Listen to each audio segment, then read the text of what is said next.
Continuamos hoy, amigo oyente, nuestro viaje por el libro de Éxodo.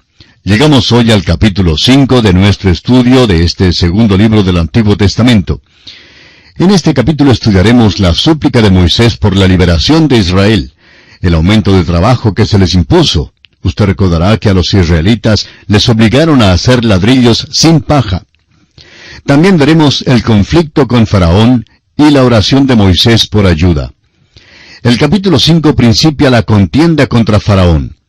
En los capítulos 5 al 11 ocurren 9 plagas que son ataques directos contra la idolatría de Egipto. En realidad es una batalla del Dios único contra los dioses de Egipto. Moisés regresó a Egipto después de una ausencia de 40 años. El libertador está ahora preparado para liberar a su pueblo. Su misión era reunir a los ancianos de Israel e ir ante Faraón para presentarle su petición. Faraón rehusó dejar ir a Israel y esto abrió el conflicto entre Dios y los dioses de Egipto. Las plagas no fueron mera casualidad. Dios no envió la plaga de ranas para luego preguntarse, ¿cuál calamidad debo enviar ahora? Probablemente nunca jamás ha habido algo que fuera tan organizado y significativo como el envío de estas plagas. Fueron dirigidas en una forma definitiva contra la idolatría de Egipto. Faraón hizo la pregunta, ¿quién es Jehová? No lo conozco y no tengo la intención de dejar salir a su pueblo. Dios, pues, se le presentó enviándole las plagas a la tierra de Egipto. En Éxodo capítulo 7, versículo 5, el Señor expresa con toda claridad lo que tiene presente. Dice él, «Y sabrán los egipcios que yo soy Jehová, cuando extienda mi mano sobre Egipto y saque a los hijos de Israel de en medio de ellos». Dios usó las plagas para librar a su pueblo y para dejar saber a los egipcios quién era Él. Cada plaga fue asestada contra un Dios distinto de Egipto. Había miles de templos, millones de ídolos y alrededor de 3,000 dioses en Egipto. Todo eso excedería lo que tenemos en nuestros países hoy en día. Había poder en la religión de Egipto. Los egipcios no eran tontos. Que nosotros tengamos nuestros radios transistores y receptores de televisión no significa en sí que seamos superiores a ellos. Todo el conocimiento nuestro es basado sobre aquello que ha sido transmitido por los siglos. Hemos estado edificando sobre el conocimiento que nos ha llegado del pasado. El apóstol Pablo, en su segunda carta a Timoteo, capítulo 3, versículo 8, nos habla acerca del poder en las religiones egipcias, cuando dice, «Y de la manera que Janes y Jambres resistieron a Moisés, así también éstos resisten a la verdad, hombres corruptos de entendimiento, réprobos en cuanto a la fe». El poder de la religión egipcia era satánico, y Satanás concede poder a aquellos que le adoran. Dios lanzó sus palabras contra la idolatría de Egipto, contra Faraón y contra Satanás. Fue una batalla de los dioses. Éxodo capítulo 12, versículo 12 lo confirma. Dice allí, «Pues yo pasaré aquella noche por la tierra de Egipto, y heriré a todo primogénito en la tierra de Egipto, así de los hombres como de las bestias, y ejecutaré mis juicios en todos los dioses de Egipto. Yo, Jehová». Dios demostró que los dioses de Egipto eran falsos, y reveló a los israelitas que Él tenía habilidad para librarlos. Los israelitas habían nacido en los ladrillales, rodeados de la idolatría, y Dios tuvo que mostrarles que Él era superior. Un bosquejo breve de cada plaga puede ser útil aquí para que veamos que había un diseño y propósito definido en cada una. Cuando Moisés primero se paró delante de Faraón, su vara se convirtió en culebra. Los sabios de Egipto hicieron el mismo milagro. Esto revela que Satanás tiene poderes definidos. Después de esta demostración, Dios envió las 10 plagas. En la primera plaga, el agua se convierte en sangre. Esto lo podemos hallar en Éxodo capítulo 7, versículos 10 al 25. La fertilidad de la tierra de Egipto dependía del desbordamiento del río Nilo para traerles tanto los fertilizantes como el agua. Los ritos paganos se celebraban cada primavera cuando el río traía vida de la muerte. El río era uno de los más grandes dioses y era considerado santo. Pero cuando el agua se cambió en sangre, trajo la muerte en vez de la vida. Los hechiceros de Egipto también imitaron esta plaga con sus encantamientos. En segundo lugar, tenemos la plaga de las ranas. Verificamos esta plaga en Éxodo 8, versículos 1 al 15. Los egipcios adoraban casi todo animal imaginable. La rana fea, fría y de cuero mucoso también era un dios. Adoraban a una diosa que tenía cabeza de rana. Se consideraba una ofensa matar la rana sagrada. Ahora, si usted las encontraba dentro de su casa, en las camas, en la comida y bajo los pies en todas partes, como las encontraron los egipcios, pues es muy posible que cambiara de opinión en cuanto a no matarlas. Esta plaga fue tan mala que Faraón cambió de opinión provisionalmente en cuanto a dejar ir a los hijos de Israel para ofrecer sacrificio a su Dios. Cuando las ranas fueron muertas, sin embargo, endureció su corazón de nuevo y no dejó ir a Israel. Los sabios también duplicaron esta plaga, lo cual puede indicar que su éxito hasta el momento se había logrado por medio de alguna trampa de prestidigitación o por algún invento mágico. En tercer lugar, tenemos la plaga de piojos. Referencia a esta plaga la encontramos en Éxodo capítulo 8, versículos 16 al 20. Aunque no puede determinarse a cuál insecto se refiere esta palabra traducida como piojo, los insectos aparecieron en números increíbles del polvo en los charcos que se secaron después que el río Nilo retrocedió. Los egipcios adoraban al Dios de la tierra, y esta plaga se levantó del polvo de la tierra. Faraón no pidió que esta plaga fuera quitada, y los hechiceros egipcios no pudieron reproducir esta pestilencia. Parece que reconocieron que el que trajo esta plaga era supremo sobre todos los dioses de Egipto. En cuarto lugar, encontramos la plaga de las moscas. Éxodo 8, 20 al 32 la refiere. Hay quienes creen que la multitud de moscas realmente era masas del escarabajo sagrado, emblema del sol. El escarabajo se encuentra en las tumbas egipcias y era su símbolo de la vida eterna. Estos escarabajos eran sagrados y dedicados a Ra, el dios del sol. Esta plaga fue tan severa que Faraón prometió a Israel su libertad limitada para sacrificar a Jehová en la tierra de Egipto. En quinto lugar, encontramos la plaga del ganado. Éxodo 9, versículos 1 al 7 lo afirma. Esta plaga era una enfermedad muy grave y contagiosa que afectó principalmente al ganado. Los egipcios adoraban a todo el reino animal, especialmente al toro negro. Es algo ridículo cuando uno se da cuenta que esta plaga causó que los egipcios adoraran a una vaca enferma. No me diga que no hay humor en la Biblia. Ahora, en sexto lugar, encontramos la plaga de las úlceras. Esta plaga aparece en Éxodo, capítulo 9, versículos 8 al 17. La plaga anterior afectó los cuerpos de los animales, y ahora esta plaga de úlceras afectó a los cuerpos de los propios egipcios. La plaga era muy dolorosa, pero no fatal. Los hechiceros egipcios no pudieron duplicar esta pestilencia, y ellos mismos estaban afligidos, tanto como sus compatriotas. En séptimo lugar tenemos la plaga de granizo. Esta plaga es referida en Éxodo capítulo 9, versículos 18 al 35. Dios empieza a demostrar su poder con la plaga del granizo. Lanzó su ataque contra el dios del aire o atmósfera. Esta plaga es otro paso adelante para demostrar quién es Dios. Por primera vez, Faraón confiesa su pecado. En octavo lugar está la plaga de las langostas. Éxodo capítulo 10, versículos 1 al 20 lo menciona. Por primera vez los siervos de Faraón trataron de persuadirlo para que hiciera algún arreglo con Moisés. Una multitud de langostas significaba que la cosecha estaba bajo maldición. Esta fue una evidencia del juicio de Dios como se encuentra en los libros de Joel y Apocalipsis. El arrepentimiento de Faraón fue el más grande que había presentado hasta este momento, pero no pasó mucho tiempo antes de que cambiara de parecer, y endureció una vez más su corazón y no dejó ir a Israel. En noveno lugar tenemos la plaga de las tinieblas. Leemos sobre esa plaga en Éxodo 10, 21 al 29. Los egipcios adoraban al sol. Acostumbraban dibujar un cuadro sagrado de un disco con sus rayos extendidos. Este se encuentra en todas partes en las ruinas egipcias. Dios borró esta deidad principal. Ante esta plaga, Faraón dio señal de un permiso condicional a Israel, permiso que Moisés rehusó aceptar. Y esto abrió la puerta para la plaga final, la muerte de los primogénitos que aparece en Éxodo capítulo 11 hasta el capítulo 12 versículo 36. Según la religión de Egipto, los primogénitos pertenecían a los dioses de Egipto. En otras palabras, Dios tomó lo que pertenecía a los dioses de Egipto. Dios estaba enseñando a los egipcios quién era Él. convenció a Faraón que él era el Dios único y verdadero.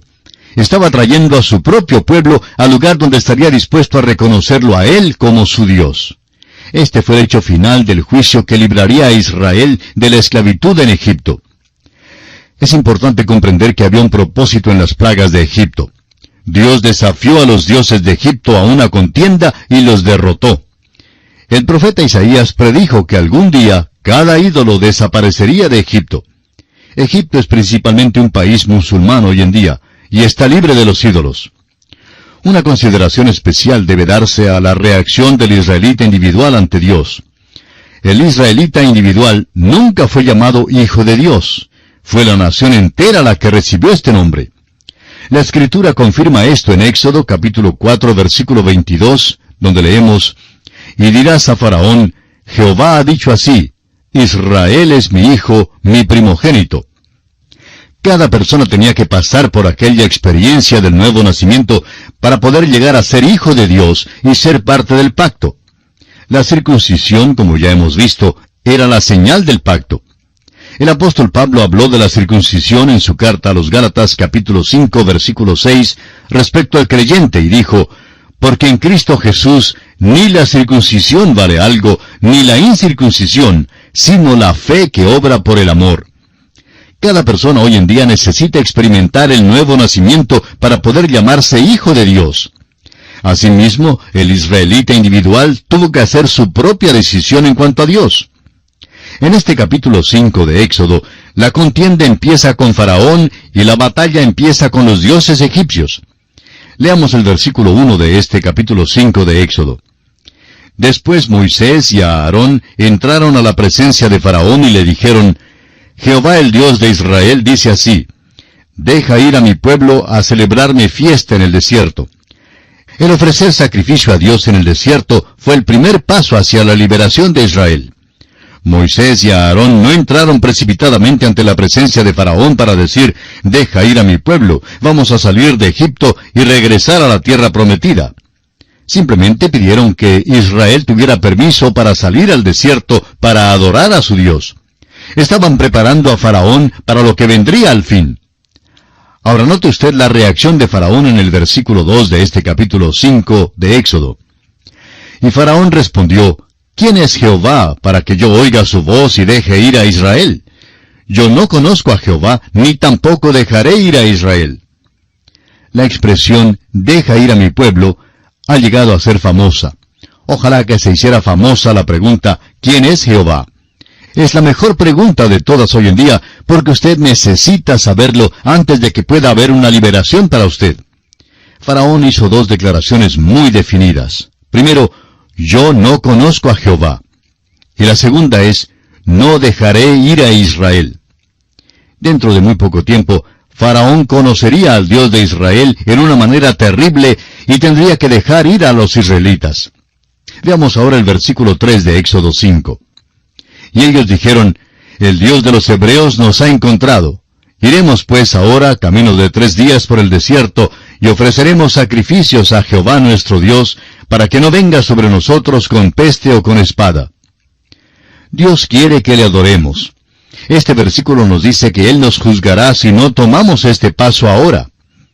Leamos ahora los versículos 4 y 5 de Éxodo capítulo 5, que dicen: «Entonces el rey de Egipto les dijo: Moisés y Aarón, ¿por qué hacéis cesar al pueblo de su trabajo?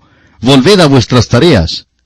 Dijo también Faraón: «He aquí el pueblo de la tierra es ahora mucho, y vosotros les hacéis cesar de sus tareas». Moisés había tenido reuniones masivas con los israelitas para animarles e instruirles. Estaban impacientes y querían salir de Egipto. Faraón vio el problema que esto ocasionó, y su contestación fue de enviarlos de nuevo a los ladrillales. Y esto es exactamente lo que hizo, y a la vez aumentó aún más sus dificultades. Veamos ahora en los versículos 6 al 8 de este capítulo 5, la tiránica decisión de Faraón. Y mandó Faraón aquel mismo día a los cuadrilleros del pueblo que lo tenían a su cargo, y a sus capataces, diciendo: «De aquí en adelante no daréis paja al pueblo para hacer ladrillo como hasta ahora. Vayan ellos y recojan por sí mismos la paja. Y les impondréis la misma tarea de ladrillo que hacían antes, y no les disminuiréis nada, porque están ociosos, por eso levantan la voz diciendo, vamos y ofrezcamos sacrificios a nuestro Dios. Faraón creyó que Israel estaba pidiendo unas vacaciones. Razonó que si querían tomar unos días libres, era porque no estaban trabajando lo suficiente. Resolvió entonces no darles más paja, sino que fueran ellos mismos a buscarla, y les obligó a producir el mismo número de ladrillos que antes producían. Sus tareas diarias aumentaron y les fue muy difícil. Servían entonces con rigor. Leamos los versículos 15 al 21 de Éxodo 5. Y los capataces de los hijos de Israel vinieron a Faraón y se quejaron a él, diciendo, ¿por qué lo haces así con tus siervos? No se da paja a tus siervos, y con todo nos dicen, haced el ladrillo. Y aquí tus siervos son azotados, y el pueblo tuyo es el culpable.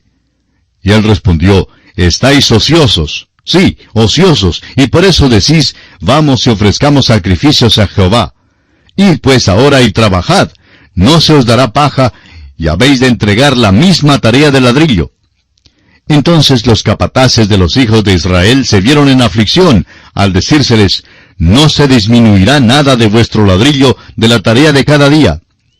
Y encontrando a Moisés y a Aarón, que estaban a la vista de ellos cuando salían de la presencia de Faraón, les dijeron, mire Jehová sobre vosotros y juzgue, pues nos habéis hecho abominables delante de Faraón y de sus siervos, poniéndoles la espada en la mano para que nos maten. Los hijos de Israel culparon a Moisés y a Aarón por el aumento de sus cargas. Los acusaron a ambos de impedir en vez de ayudarles, y de dar a Faraón una excusa para hacer su vida aún más insoportable. Y ahora veamos el último aspecto que se considera en este capítulo 5 de Éxodo, y es la oración de Moisés. Leamos los versículos 22 y 23. Entonces Moisés se volvió a Jehová y dijo, Señor, ¿por qué afliges a este pueblo?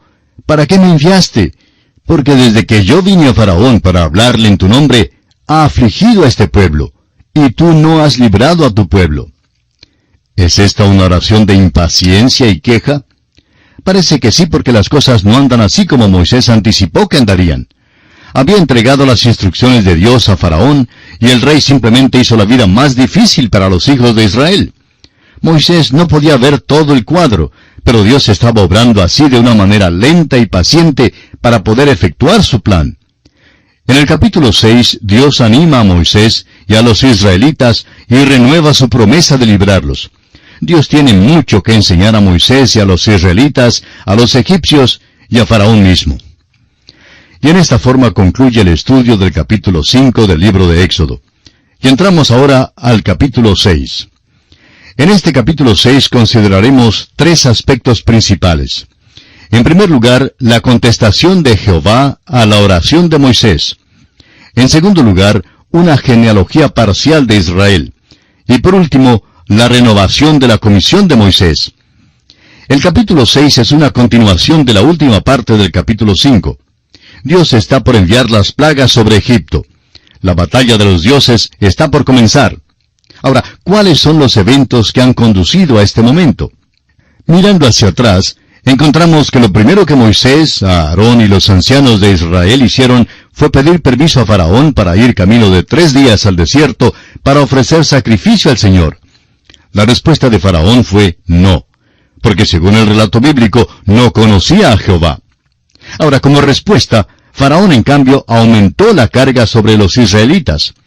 Los hijos de Israel se quejaron ante Moisés, quien a su vez se quejó ante el Señor. Dios quería asegurar a Moisés quién era él y cuál era su plan de acción. El Dios de Abraham, Isaac y Jacob había oído el gemido de los israelitas y los iba a librar.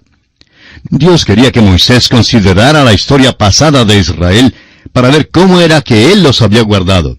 Dios había demostrado vez tras vez su amor para con Israel y su deseo de ayudarlos. Dios había intervenido ya muchas veces a favor de los hijos de Israel. Estos pues son los aspectos que consideraremos, Dios mediante, en el capítulo 6, y en nuestro próximo programa entraremos en más detalles en el estudio de este capítulo. Será pues, hasta entonces, quiera el Señor bendecirle muy ricamente.